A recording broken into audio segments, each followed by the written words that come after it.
D7 news ప్రేక్షకులకు నమస్కారం. Megastar Chiranjeevi Tollywood ఇండస్ట్రీలో ఎలాంటి సంచలనాలు సృష్టించారో ప్రత్యేకంగా చెప్పనక్కర్లేదు. ఆయన తనయుడిగా రామ్ చరణ్ ఇండస్ట్రీలోకి వస్తున్నాడంటే అభిమానుల అంచనాలు ఎలా ఉంటాయి? ఏ మాత్రం తేడా కొట్టినా కెరియర్ గల్లంతే. అదే సమయంలో మాస్ డైరెక్టర్గా తిరుగులేని స్టార్డమ్తో ఉన్న పూరి జగన్నాథ్ దర్శకత్వంలో చిరుత అనే సినిమాతో ప్రేక్షకులని పలకరించాడు రామ్ చరణ్. ఇందులో రామ్ చరణ్ ఫ్యాన్స్ కి కావలసిన ఫుల్ ఎంటర్టైన్మెంట్ అందించాడు. పాటలు, డ్యాన్సులు, ఫైట్లు, పంచ్ డైలాగ్స్, యాక్షన్ సీక్వెన్స్లు ఇలా అన్నింటితో మెగా ఫ్యాన్స్ ని ఫుల్ ఖుషి చేశాడు. చిరుత సినిమా చూసి అసలు ఇది చరణ్ తొలి సినిమానేనా అని అందరూ అనుకున్నారు.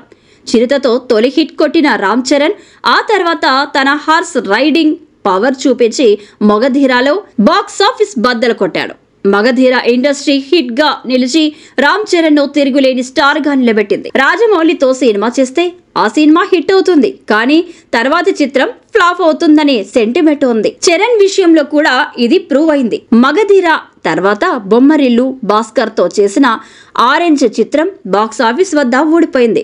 ఇందులోని పాటలు, రామ్ చరణ్ కాస్ట్యూమ్, స్టైలింగ్ అంతా బాగుంటుంది, కానీ ఎందుకో అప్పుడు జనాలకి ఎక్కలేదు. అయితే 3 సార్లు ఆ మూవీని రిలీజ్ చేస్తే బ్లాక్ బాస్టర్ వసూలను సాధించింది. ఆ తర్వాత రామ్ చరణ్ నుంచి వచ్చిన రచ్చ, నాయక్, గోవిందుడు అందరి వాడేలే, ఎవడు, బ్రూస్లీ వంటి చిత్రాలు రామ్ చరణ్ ఇమేజ్ ని డ్యామేజ్ చేశాయి. ఆ సమయంలో ధృవ అనే సినిమా చేశాడు. ఇందులో మోస్ట్ స్పెషలిస్ట్ లుక్స్ తో అదరగొట్టాడు. ఇక అప్పటి వరకు రామ్ చరణ్ నటనపై విమర్శలు చేసిన వారు రంగస్థలం సినిమా చూసి తండ్రిని మించిన తనయుడు అని కామెంట్ చేశారు. ఇలాంటి మరింత ఇంట్రెస్టింగ్ న్యూస్ కోసం చూస్తూనే ఉండండి D7 న్యూస్.